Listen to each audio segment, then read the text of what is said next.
Hello दोस्तों, मैं हूं Akash Singh. Welcome back my YouTube channel ITI study point.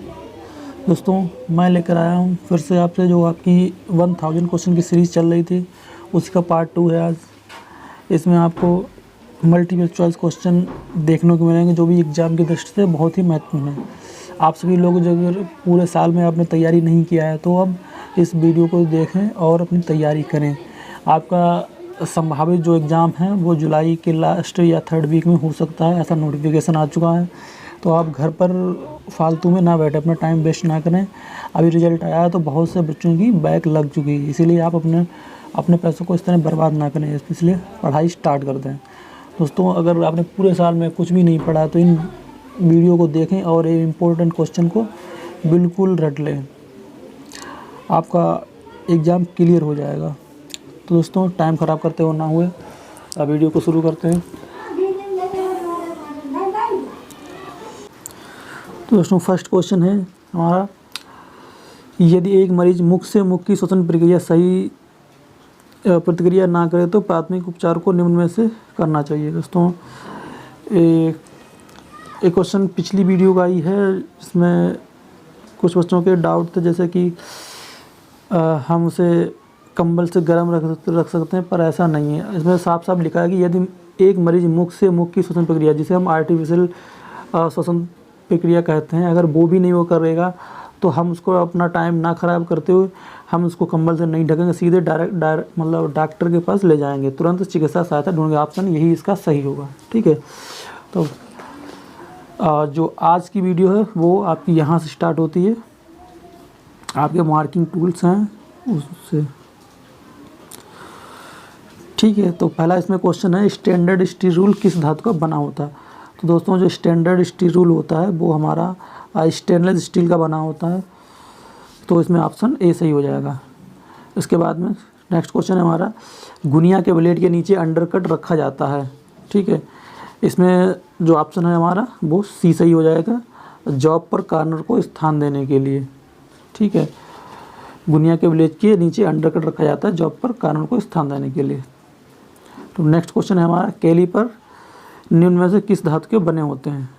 ठीक है दोस्तों, इसका जो राइट आंसर हो जाएगा वो हो जाएगा ऑप्शन बी, कार्बन स्टील। जो कैलीपर होते हैं वो कार्बन स्टील के बनाए जाते हैं, कभी कभी माइल्ड स्टील के भी बना दिए जाते हैं, लेकिन उनको कैस हार्ड किया जाता है और उनके पॉइंटों को हार्ड टेम्पर किया जाता है, लेकिन इसमें ऑप्शन हमारा बी सही हो जाएगा।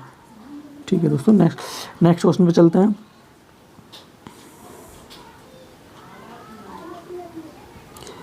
क्वेश्चन है हमारा कि जेनी कैलिपर को कहते हैं, जेनी कैलिपर को हम कहते हैं, ऑप्शन सी हो जाएगा, हार्मोफ्रोडाइट कैलिपर।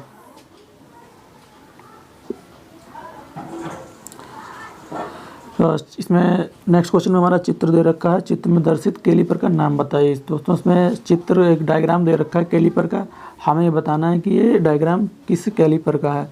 तो दोस्तों, इसकी जो लेग्स हैं वो अंदर की तरफ हुई हैं, जो अंदर की तरफ जिस कैलिपर में होती हैं वो हमारा होता है बाहरी कैलिपर। तो ऑप्शन नंबर डी सही हो जाएगा करेक्ट।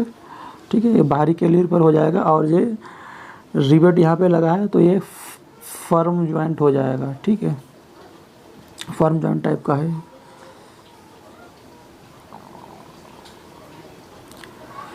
नेक्स्ट क्वेश्चन है हमारा, ये भी डायग्राम वाला, चित्र में दिखाए गए जेनी कैलिपर में अंकित एक्स भाग का नाम बताइए। दोस्तों, जो एक्स भाग का इसमें नाम दे रखा है वो है, ऑप्शन इसमें पहला दे रखा है एडजस्टेबल डिवाइडर पॉइंट, गलत है।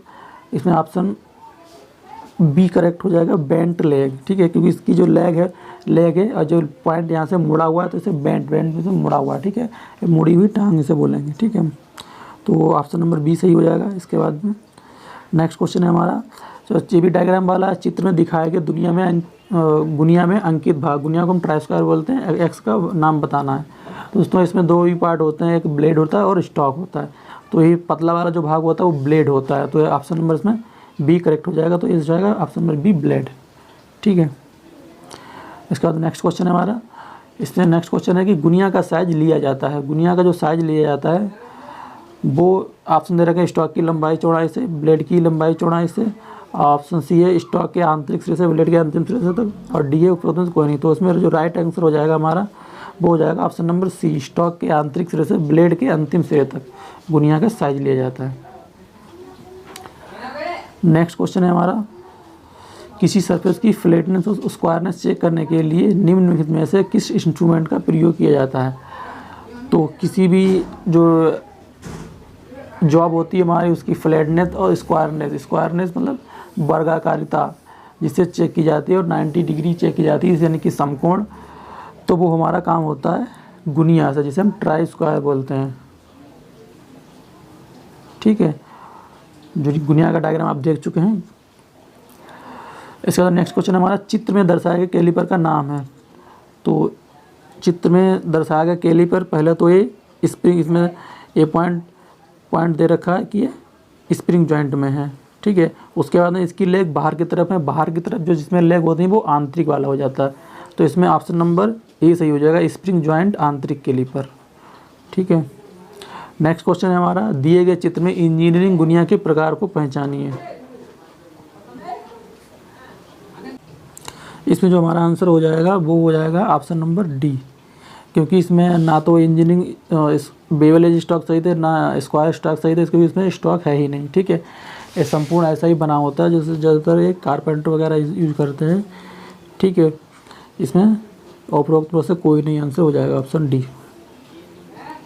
नेक्स्ट क्वेश्चन है हमारा कि गुनिया के द्वारा किस कोण की चेकिंग कर सकते हैं। तो सबको पता है गुनिया के द्वारा हम 90 डिग्री की चेकिंग कर सकते हैं, समकोण से कहते हैं। नेक्स्ट क्वेश्चन है हमारा, गुनिया का प्रयोग करते हैं, गुनिया का जो प्रयोग करते हैं वो हम ऑप्शन दे रखे हैं टूल रूम में, लैब में, उपरोक्त में से कोई नहीं। ऑप्शन बी है, दर्जी और कारपेंटर। तो ऑप्शन नंबर बी सही हो जाएगा, दर्जी भी करता है, कारपेंटर भी करता है और हम मैकेनिकल में इसका भी यूज होता है दर्जी, लेकिन दर्जी वाला अलग होता है, कारपेंटर वाला अलग होता है गुनिया का यूज। इसे कहा गुनिया ही ज़्यादा क्योंकि गुनिया के कई टाइप्स होते हैं। नेक्स्ट क्वेश्चन है हमारा, स्प्रिंग टाइप कैलीपर। इसमें ऑप्शन दे रखे हैं आंतरिक कैलीपर, बाह्य कैलीपर, जेनी कैलीपर। तो जो स्प्रिंग टाइप कैलीपर होते हैं वो ऑप्शन नंबर हमारा सही हो जाएगा डी, मतलब कहने का मतलब ये है कि आंतरिक भी होता है बाहरी भी होता है। ठीक है, तो ये भी दोनों हो जाएंगे। नेक्स्ट क्वेश्चन है हमारा, दिए गए चित्र में कैलीपर का नाम बताएं। ठीक है, इसकी जो लेग के पॉइंट हैं वो बाहर की तरफ हैं, तो बाहर की तरफ जिसमें होते हैं वो आंतरिक होता है। ठीक है, और जॉइंट पूछा गया नहीं, फिर भी बता देना है फर्म जॉइंट है। तो ये ऑप्शन नंबर बी से हो जाएगा, आंतरिक कैलीपर। चित्र में दर्शाया गया कैलीपर का नाम लिखिए। ठीक है, जो इसमें डायग्राम दे रखा है वो हमारा इसमें जो बेंट लेग है मुड़ी हुई और यहाँ पे स्क्वायर लगा है, पॉइंट लगा है, तो ये हमारा हो जाएगा option number C, odd leg calliper. Odd leg calliper firm joint में है। ठीक है, नेक्स्ट क्वेश्चन है हमारा, निम्न में से जेनी कैलीपर को पहचानिए। ठीक है, तो जेनी कैलीपर जिसे हम 3 नामों से भी जान सकते हैं, क्वेश्चन बहुत ही बार एग्जाम में पूछा जाता है, 3 नामों से जाने वाला जेनी मतलब जेनी कैलीपर। ठीक है, ये कैलीपर पूछ सकते हैं कि 3 नामों से जाने जाने वाला कैलीपर कौन सा होता है। जिसको 3 नाम होते हैं दोस्तों याद रखना कि पहला होता है जेनी कैलीपर, दूसरा हार्मोफ्रोडाइट कैलीपर, तीसरा होता है ऑड लेग कैलीपर। तो सबको पता है कि जेनी कैलीपर का डायग्राम कौन सा है इसमें, जिसकी एक टांग मुड़ी होती है और एक टांग में स्क्वायर होता है। ठीक है, तो ऑप्शन नंबर हमारा ए सही हो जाएगा।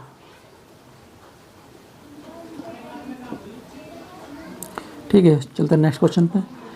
नेक्स्ट क्वेश्चन दे रखा है, सिंक रूल का इंच वास्तविक इंच से बड़ा होता है। तो इसमें सिंक जो रूल होता है, स्टील रूल के टाइप्स होते हैं, उसमें सिंक रूल एक आता है, तो वो कितना बड़ा होता है वास्तविक इंच से। तो इसमें ऑप्शन नंबर हमारा बी सही हो जाएगा कि 1/16 इंच से 3/16 इंच प्रति फुट बड़ा होता है। ठीक है, ये भी एग्जाम में पूछ लिया जाता है, एग्जाम की दृष्टि से बहुत ही महत्वपूर्ण क्वेश्चन है। नेक्स्ट क्वेश्चन है हमारा, स्प्रिंग टाइप बाह्य कैलीपर जो कि स्टील रूल के साथ प्रयोग किया जाता है कि परिशुद्धता होती है। दोस्तों ये जो स्प्रिंग टाइप बाह्य कैलीपर है, कोई भी कैलीपर जो स्टील रूल के साथ प्रयोग में होते हैं उनकी जो परिशुद्धता होती है वो 0.5 mm होती है। ठीक है, आधा mm, क्योंकि स्टील रूल का लिस्ट काउंट ही आधा mm होता है, 0.5 mm। ठीक है, ठीक है, तो जो भी उसके साथ यूज होगा, तो स्टील रूल के साथ बाहर कैलीपर हो चाहे इनसाइड कैलीपर हो, उसकी भी परिशुद्धता 0.5 mm ही होती है, क्योंकि उसमें डायरेक्ट मेजरिंग नहीं होती है, इनडायरेक्ट मेजरमेंट होता है, क्योंकि उसके उसके द्वारा हम माप लेने के बाद स्टील रूल पर दर्शाते हैं, और स्टील रूल की जो लिस्ट काउंट होती है वो 0.5 mm ही होती है, क्योंकि उसमें आधे mm के निशान ही अंकित होते हैं। तो ध्यान रखना, तो इसका हमेशा जो लिस्ट काउंट रहेगा, एक्यूरेसी रहेगी वो 0.5 रहेगी, उससे ज़्यादा एक्यूरेसी में नहीं माप सकता है। ठीक है, तो नेक्स्ट क्वेश्चन पे चलते हैं। एक कैलीपर जो कि 3 नामों से जाना जाता है, जो कि अभी मैंने क्वेश्चन बताया था कि कौन सा कैलीपर 3 नामों से जाना जाता है, तो आपको सबको पता होगा कि कौन सा कैलीपर है, जेनी कैलीपर। ठीक है, तो नेक्स्ट क्वेश्चन पे चलते हैं। नेक्स्ट क्वेश्चन है हमारा कि एक खांचे की चौड़ाई को मापने के लिए निम्न मापक कैलीपर प्रयुक्त होता है। तो इसमें ऑप्शन है पहला बाह्य कैलीपर, आंतरिक कैलीपर, जेनी कैलीपर और लेग कैलीपर। तो जैसे कि दोस्तों कोई खांचा ना बना है तो वहाँ पे हम इनसाइड कैलीपर का यूज करेंगे। उसकी टांगें जो बाहर की तरफ मुड़ी होती हैं तो खांचे को उसमें फिट बैठ जाती हैं, तो ऑप्शन नंबर बी सही हो जाएगा। नेक्स्ट क्वेश्चन हमारा कैलीपर का साइज लिया जाता है। जो कैलीपर का साइज लिया जाता है वो लिया जाता है हमारा पॉइंट से रिवेट के मध्य तक, तो ऑप्शन नंबर बी करेक्ट हो जाएगा।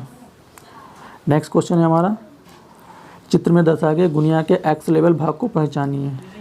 ठीक है, तो जो इसमें एक्स लेवल जो भाग होता है वो हमारा, इसमें 2 ही पार्ट होते हैं, एक ब्लेड होता है, एक स्टॉक होता है। तो ब्लेड वाला ये वाला भाग हो गया और स्टॉक वाला ये वाला भाग, जिसमें एक्स वाला भाग हो गया स्टॉक। ठीक है, ये वाला ब्लेड हो गया। तो ऑप्शन नंबर हमारा सी सही हो जाएगा, स्टॉक। नेक्स्ट क्वेश्चन है हमारा चित्र में दर्शाया गया गुनिया द्वारा कौन सा परीक्षण किया जा रहा है। ठीक है, तो इसमें गुनिया के द्वारा कौन सा परीक्षण किया जाता है, इसमें ऑप्शन रुचता गलत है, समतलता है। इसमें समतलता की जांच की जा रही है, ऑप्शन नंबर हमारा बी सही हो जाएगा। नेक्स्ट क्वेश्चन है हमारा एक इस्पात पैमाने की मापक सूक्ष्मता निम्न होती है। इस्पात पैमाना मतलब स्टील, जो स्टील पैमाना होता है हमारा स्टील रूल, जिसकी मापक सूक्ष्मता होती है वो हमारी भाई हमने बताया अभी 0.5 मिलीमीटर हो जाएगी एक्यूरेसी, जिसे हम लिस्ट काउंट भी बोलते हैं, क्योंकि इसमें आधे मिलीमीटर से ज़्यादा निशान नहीं बने होते हैं। तो आधा मिलीमीटर ये मतलब 1 मिलीमीटर का आधा कर देंगे तो 0.5 मिलीमीटर आ जाएगा हमारा। ठीक है, इतनी ही सूक्ष्मता होती है। तो नेक्स्ट क्वेश्चन है हमारा चित्र में किस प्रकार के कैलीपर को दर्शाया गया है। तो उसमें चित्र में दर्शाया गया है, इसमें आप देख सकते हैं जो बेंट लेग है और जो उसके बेस के समांतर लाइनें खींची जा रही हैं।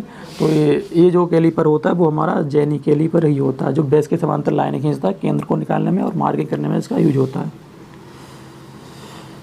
तो चलते हैं नेक्स्ट क्वेश्चन पर। नेक्स्ट क्वेश्चन भी हमारा है दर्शाए चित्र में एक हील प्रकार के जेनी कैलीपर के द्वारा निम्न कार्य संपन्न किया जा रहा है। तो इसमें दे रखा है आंतरिक कोरों के समांतर रेखाएं खींचना, या दूसरा दे रखा ऑप्शन बाहरी कोर के सहारे समांतर रेखाएं खींचना, केंद्र की स्थिति का निर्धारण करना। ठीक है, इसमें जो ऑप्शन हो जाएगा केंद्र की स्थिति का जैसे कि निर्धारण करना, इसमें केंद्र भी निकाल सकते हैं हम, लेकिन जो यहाँ पे हो जाएगा बाहरी कोर के समांतर रेखाएं खींचना। ठीक है, तो ऑप्शन नंबर बी हो जाएगा। वैसे तो इसी तरह केंद्र भी निकलता है, लेकिन केंद्र हमें जब निकालते हैं जब किसी गोल जॉब की निकालने में बेलनाकार जॉब के पॉइंट पर हमें निकालने की आवश्यकता पड़ती है। ठीक है, क्योंकि यहाँ से अगर देख सकते हैं तो इसकी दूरी ज़्यादा होगी, यहाँ से इसकी दोनों तो बराबर होगी। तो किसी दोस्तों केंद्र नहीं निकाल रहे हैं, यहाँ पे हम बाहरी कोर के समांतर ही रेखाएं खींचना है। ठीक है, ऑप्शन नंबर बी सही हो जाएगा। नेक्स्ट क्वेश्चन है हमारा दर्शाए गए चित्र में गुनिया की जाँच की जा रही है। तो गुनिया से हम यहाँ पे हम 90 डिग्री कोण की जाँच कर रहे हैं, जिसे हम समकोण या समकोणीयता बोल सकते हैं। तो ऑप्शन नंबर हमारा सही हो जाएगा, समकोणीयता, ऑप्शन नंबर डी, या वर्गाकारता भी कह सकते हैं। लेकिन इसमें अभी डाउट बनता है कि दोनों में से कौन सा लगेगा।